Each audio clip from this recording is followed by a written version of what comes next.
Welcome back to, I don't know. What am I going to say? How am I going to start? I don't even know. It's been so long since I did one of these things.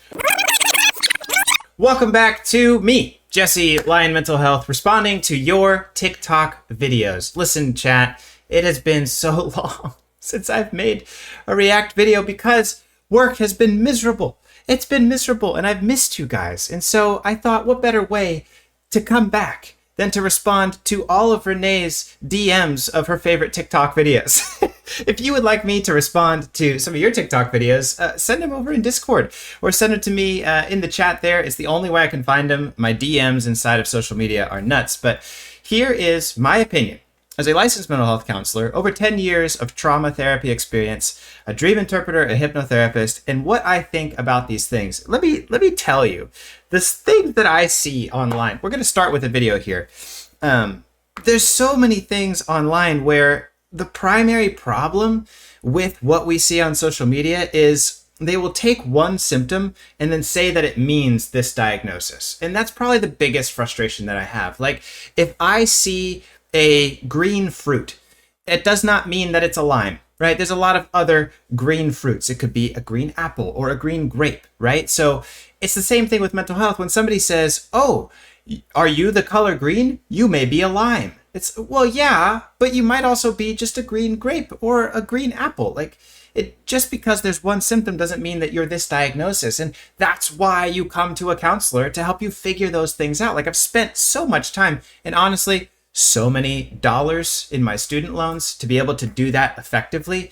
You can't just read or watch a TikTok video and expect to diagnose appropriately. It's just miserably painful. But you'll watch that video. If someone says, are you staying up late? Then you have trauma. You could also just like to stay up late.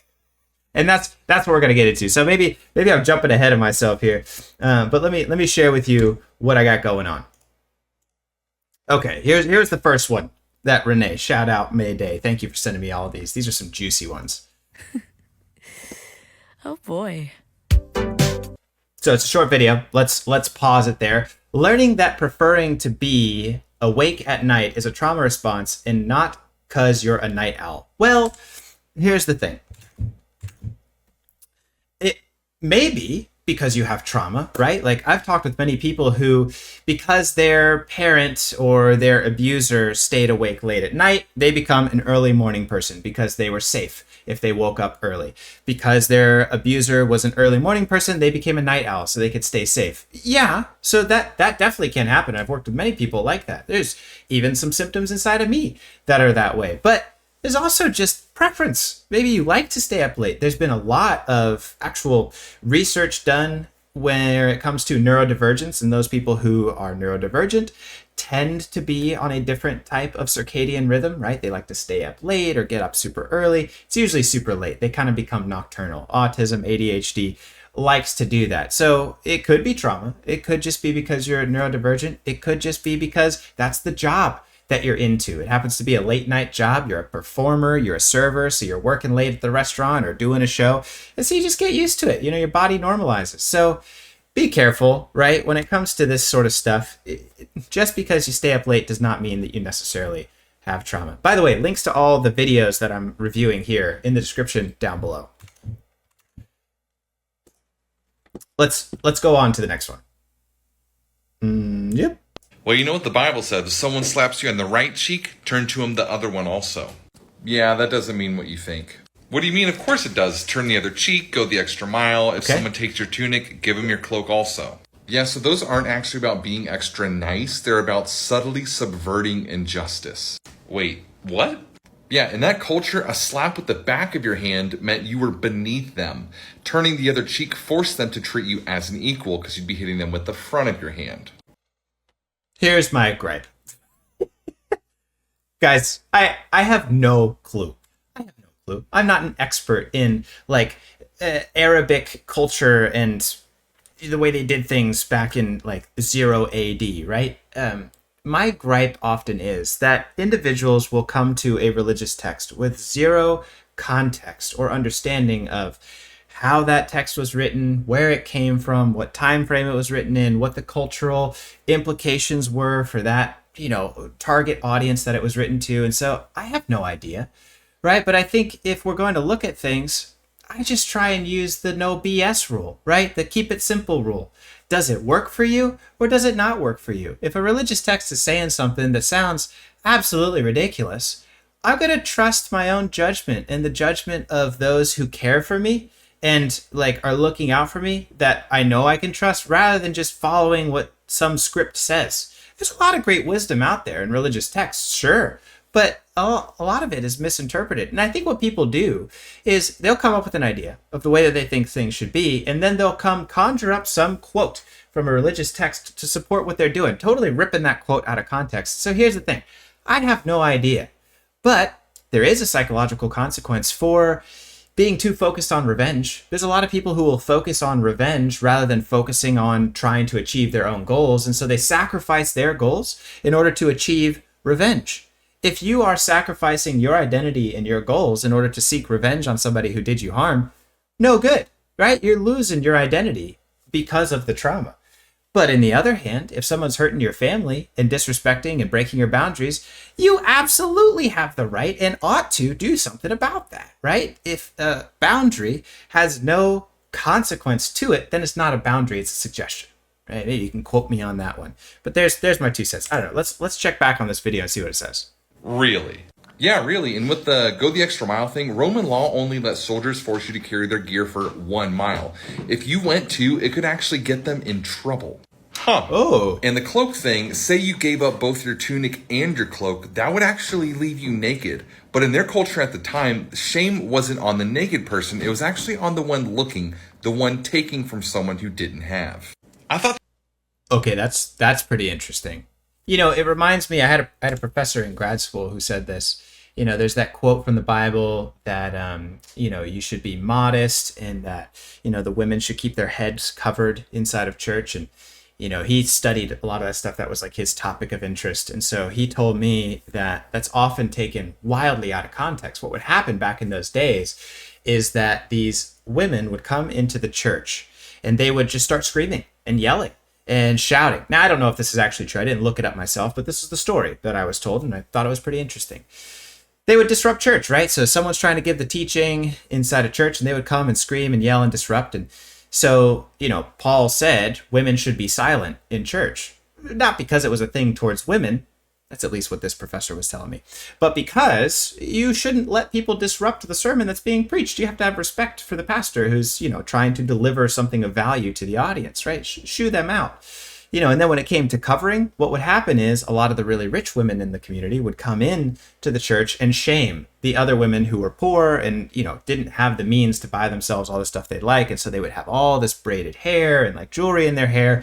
And so Paul said, no, we're all equals, right? And so if you're going to come to the church, you got to cover your head, right? I don't want this I'm better than you, because look at all this, I guess back in their time, it would have been the Gucci and the Louis Vuitton of their time to shame other people. And so, listen, is that actually historically accurate? I'm not sure, but you can see how a lot of this stuff, we don't know. I mean, you really got to be nuanced about it. So it's got to pass the sniff test for me. Is this going to be healthy for me? Is this what the people around me who love me and actually care about my well-being would advise? Otherwise, I got to let it go, man. These passages were just about generosity in every situation. No, Jesus was actually teaching people how to fight back in such a way that exposed the injustice by taking their systems to the logical extreme. Well, I kind of like that. That sounds pretty great. Big fan. Let's look at this next one. Yep. Recreational psychedelic culture often... This is how I get canceled on YouTube, responding to this video. Watch it happen, chat. Here we go. lacks this broader picture that these experiences are not only psychological but deeply somatic experiences. Oof, yeah. Emotional experiences, energetic experiences. Yep. They not only have the capacity to alter brain chemistry with that rocket ship fireworks extravaganza, Oh, yeah. but they can help us as humans to access the many layers of our humanness for healing, empowerment, awakening, transformation, all the way through our mental, emotional, physical, energetic, etheric, Wow, yeah. karmic, spiritual layers of existence. Well, and chat, you know me. I'm not one for big into spirituality and stuff like that. Got my own personal spiritual beliefs, but that's not the point of this channel. But I agree with who is this? Caillou de Kiora? I don't. Kiora said this, and I agree. Here's my additional thought. When you're experiencing a psychedelic experience, that psychedelic experience by itself is not guiding you in any direction, right? That's why it's so important to have a counselor or a shaman or a guide or a trip sitter, whatever you want to call it, but someone who's guiding that raw potential, right? If I take, whatever, we'll make it simple, like childhood science experiments, right? If I take vinegar and baking soda and I throw it into a bowl, it's just going to like make a mess. But if I like put it inside of a model volcano that I built, a couple drops of red food coloring, oh my gosh, look, my volcano's erupting and I win the science, fair ribbon. That's the same thing here. Like, just because you have this catalytic, firework of an explosion inside your brain doesn't mean that it's automatically going to bring you to a positive conclusion. You have to guide it to a positive conclusion. So that's why, well, believe it or not, psychedelics and mind-altering substances can be used in brainwashing, and often they are. Like, it's a big part of cult culture. They will use those mind-altering substances to alter the brain to make it more open to receptivity, so that way I can influence you and program you into my cult. So if you're going to use it for a positive expression, you can't just be dosing yourself all the time that you want to and then going out and doing whatever. The things that you experience in that sensitive and vulnerable state are so important. And if you experience the wrong things, you could be rewiring the brain to make it worse than when it started. And that's why when people ask me about psychedelics, listen, personally, I'm a big fan. I work with a lot of counselors who actually use ketamine, mushrooms, all sorts of stuff to help with facilitation of therapeutic progress. Even MDMA has some really interesting stuff coming out about the way it can help couples bond and be used in couples counseling. Very excited for that stuff to start being on the market. But it needs the expert guidance of a counselor in the room, somebody who knows what they're doing and how to give you the suggestions you need while you're in that receptive state. So if you're just doing it on the weekend, man, you could be doing some real damage. Big tools need, big instruction manuals. That's why we go to school for so long, guys. You can't substitute ChatGPT as your therapist. Ay. Maybe that's the follow-up to this one. Is based in my productivity. Oh my gosh, my 2 daughters are not very productive. Oh, okay, should I love them? Oh, that's great. Yes. My value's based on my productivity. My daughters aren't productive. Should I not love them? Oof, great reframe. I've seen this guy before. I think he's just like a coach, but man, don't know much about him, but he seems pretty cool. My cats aren't productive, but I love them. Right. Are they not inferior, low-value cats? No, very opposite. Same for you. Okay. Oh, that's beautiful. Productivity. You're not that. Have you seen Fight Club? I don't see movies. Read the book. Mm-hmm. Famous line, you are not your f***ing khakis. You are not your clothes. You are not your accomplishments. I actually haven't seen Fight Club. People getting hurt on purpose is not something that brings me a lot of enjoyment in my life, so I usually steer clear of movies and cinema of that nature. But let me balance this out here for a second. Come back over here. My turn. It's a balance, dude. I think a lot of people who are attracted to my page have trauma in their past, and I know that from having conversations with each and every one of you. And when we experience trauma, our mind defaults into black and white thinking. It's very, very common. Anybody who catches my Star Wars reference, right? Only a Sith speaks in absolutes. And I love that, George Lucas kind of put that into the movie because it's a reference to the way that the brain responds to trauma. When we engage in black and white thinking, it's usually a sign that there's some traumatic past to the way that those ideas were formulated. And so if we think, am I valuable or not valuable? It's a little bit too simple, man. Life is gray, right? If not gray, maybe it's purple and pink and orange, right? So here's the thing. If you are always a burden on your friends, it's going to be hard for them to spend time with you because they have to make sure that they are filling their own cup so they can pour into you. But if you are taking ownership and responsibility for your own stress and bringing your authentic emotions without placing them on your friends, that's great. You don't have to be a high value person. Just do your best. This idea that productivity establishes our value is not true. But then going and being a jerk to your friends and just dumping your trauma on them is also not a healthy response. So it's nuanced. You get what I'm saying? You as a human being are valuable, regardless and no matter what.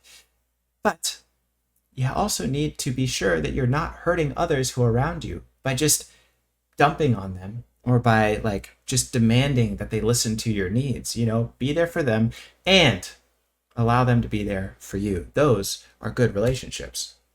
Not the money in your bank account. You're not your productivity. You're not your actions. You're not the way you look. You're not your life situation. You're not your friends. You're not your friendships. You're not your children. You're none of that. Let go of all that. And what is self-love? It is simply the removal of self-hate. It's not an action. That's the what now. I don't love myself. What now? What now? What now? Why don't I love myself? Interesting. Let's make a list of... I gotta think about that. Self-love is just the removal of self-hate. It's not an action. On the first sniff test, I don't think I agree. Self-love, definitely. Well, okay, yeah, no, I do disagree. Self-love takes some action. You've got to care for yourself, right? There's some stuff you have to take responsibility and ownership for. Like, you obviously need to get rid of self-hate. Like, that's basic. But then on top of that, like, if you're going to have self-love, good confidence, like positive mental health, there's some stuff you got to do. You got to go to bed on time. You got to get up and drink your water. You got to tend to your responsibilities. You got to communicate with your friends. You got to set boundaries for yourself. So I think it's a very active thing, actually. But you do have to start with removing self-hate. What do you think? Do you agree or disagree? Put it in the comments below. I'm curious. Let's start this conversation. all the things that are fueling self-hate. Let go of that list, you love yourself. Okay, interesting. On to the next. Let's see what we got here. Turn the volume up. Did you hear me? I said 12 children. Hold on. Chrissa Collins' third oldest child's reaction to her pregnancies. Ooh. If anyone knows who Chris Collins is, please put it in the comments below. I said 12 children. You said 12 children. You guys. Yay! Yay! Mommy's pregnant! Yay! You're pregnant! Mom, I knew it! I don't know what I'm looking for here. She's definitely confused. I don't know if I can say, like, there's anything good or bad happening. What are the comments saying? The Chrissa Collins rabbit hole is one of the most insane I've ever gone down. What happened with Chris Collins? Rachel Oates has the deep dive on them. Oh my gosh. The older kids are done with her. Pregnancy edition doesn't get talked about enough. Interesting. So this person has 12 children. Okay, that's kind of wild. Mom, you're pregnant! No, Mom, no, Mom. Oh, wow. No, she's not okay. You're gonna have to. Wait, no! I don't know what I'm gonna have, but yes, I'm pregnant. Mom! Give me it. No way! The way that looks in the eyes is like, that's a parentified child. The child's like, oh my gosh, I'm gonna have to take responsibility for this. Mom made another bad decision. How am I gonna pivot? What am I gonna do next? Yeah. Also, announcing this on social media so that like all of their personal childhood reactions are exposed always rubs me the wrong way, dude. Pregnant! Yes, I needed to get it out. Stop making children the topic of social media. That's not fair. I think it's child abuse, man. Like, if your kids are your content, get it out of here. Like, sometimes I'll post things that I'm excited about for my son on like my story, right? Or like I'll include him in the video, you know, something. But like, if the kid's reaction is the content, man, there's something wrong with that. Watch, someone's gonna clip this and like make fun of me for it later because I do love my kid and sharing him with you all. But these family channels, just like the more that come out, the grosser they are. I thought I was. I'm not joking. I thought I was. Dude, they done. Mommy is pregnant. Oh. Brother, because mommy's pregnant. Oh, I feel so yucky. Oh, I feel gross. Oh, my stomach is upset. No, you're not. No, you're not. No, you're not. Mom! But you keep on having babies. Mom, I saw your stomach a long time ago. I was like, she's... Oh, I can't. I can't watch anymore. No, yuck. there's a lot of individuals, man, who will wrap their identity around like being pregnant all the time or different things, and oof, I see that a lot. Like I mean, if we really want to get into it, I have no idea who Krista Collins is. But I do know that for many who experience borderline personality disorder, like being a mother and like attaching that identity, their identity to being pregnant, being a mom, raising an infant, then becomes like an addiction. You know, I always have to be raising kids. And that is like the recipe for codependent relationships. It is so so devastating when a mother becomes codependently like involved, incestuously involved, emotional incest with their child.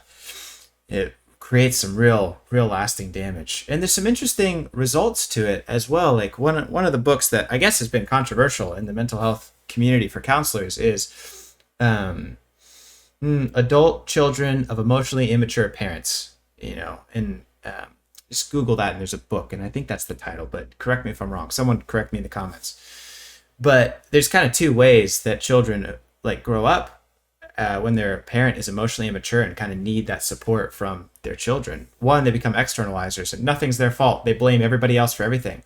Or, and I know you're watching this and I see you, they become internalizers. They blame themselves for everything and everything's my fault.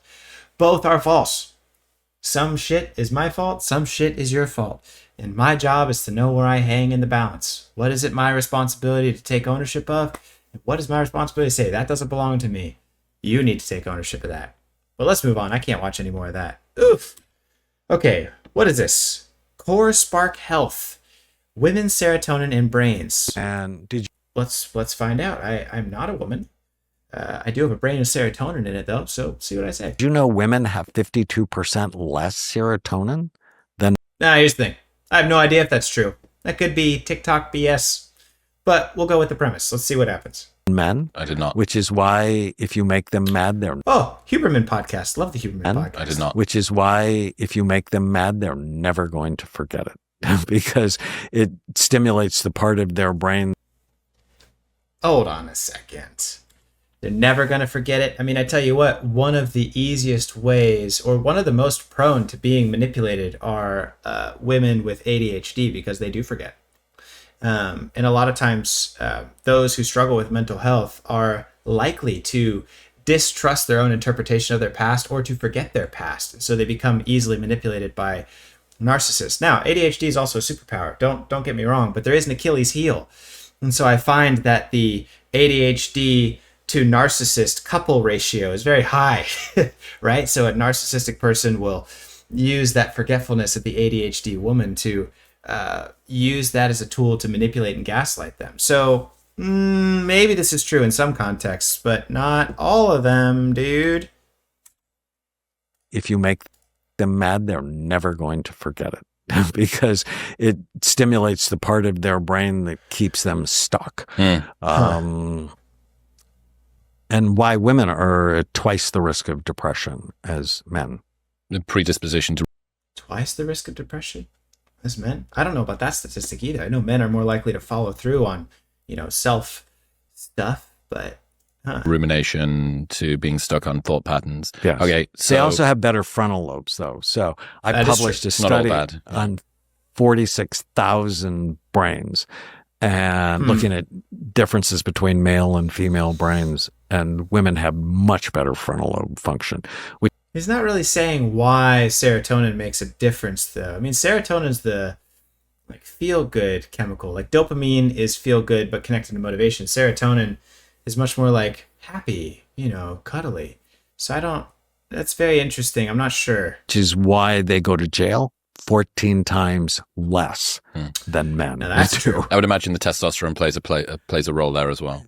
It does, but also the lack of forethought. I love Huberman's redirect there. Like I don't know about all that. Yeah, interesting. I don't know what you think about that. It's not passing the initial sniff test for me. Moving on. See what we got here. Next video. You ever have an idea that hits you and you tell nobody about it, and then you see someone else bring it to life? That's not exactly a coincidence.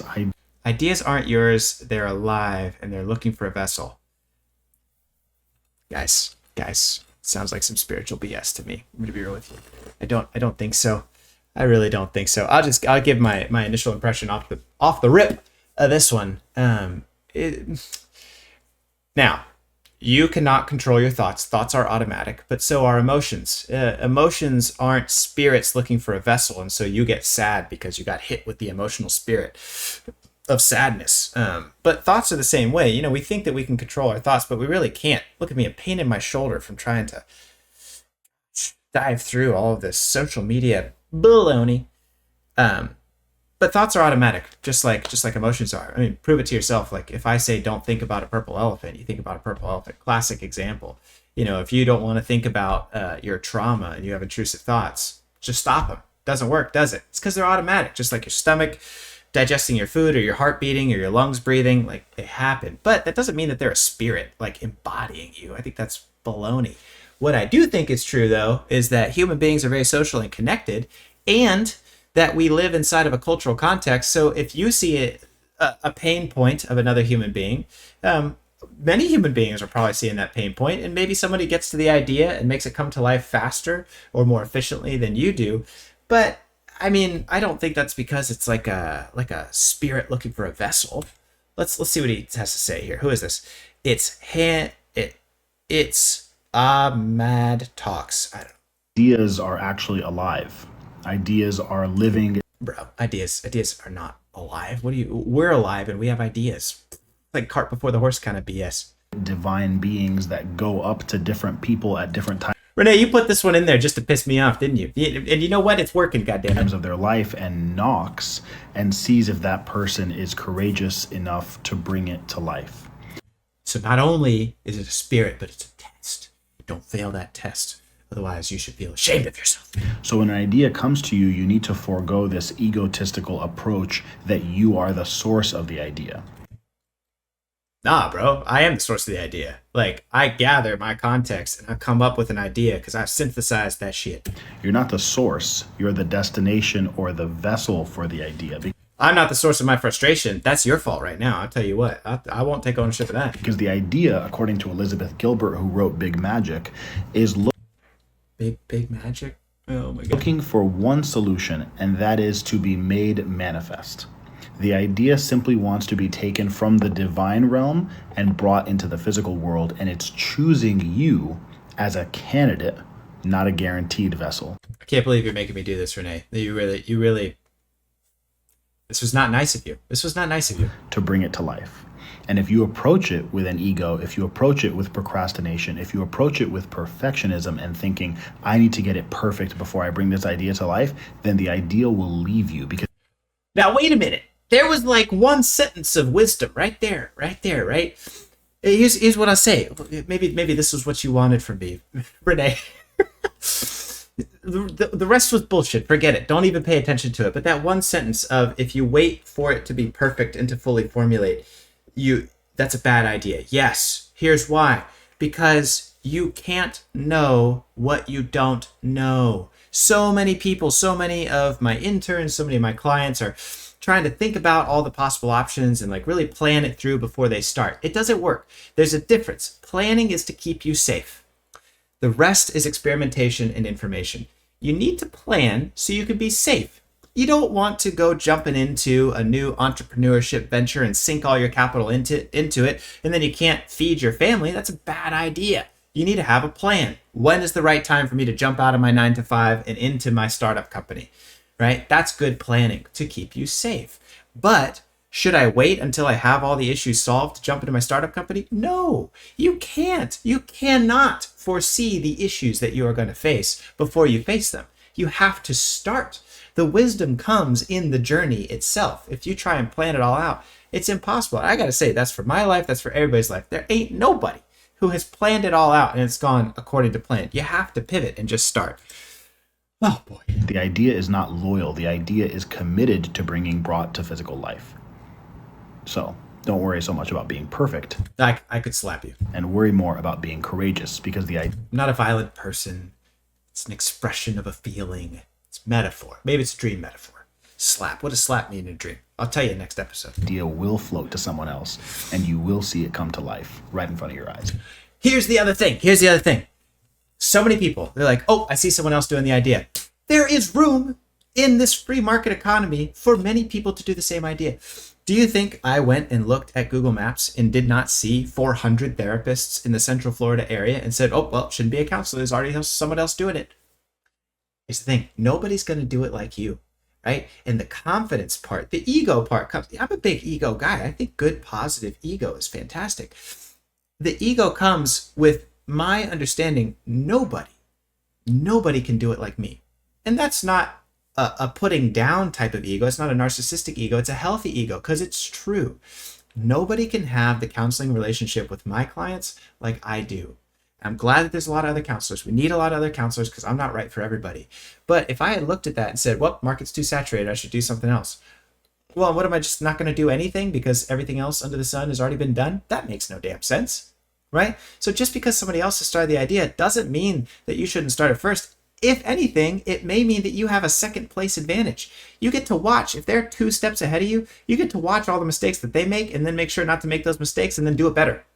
That's great. So don't let it take your energy away just because you didn't do it first. So that's my thoughts. If you got TikTok videos you want to send me, if you want to hear my psychological opinion on some of these things, send it to me over in DMs. Give me some stuff here in TikTok or Instagram, and I'll catch you in the next video. Until then, have a great one. Bye.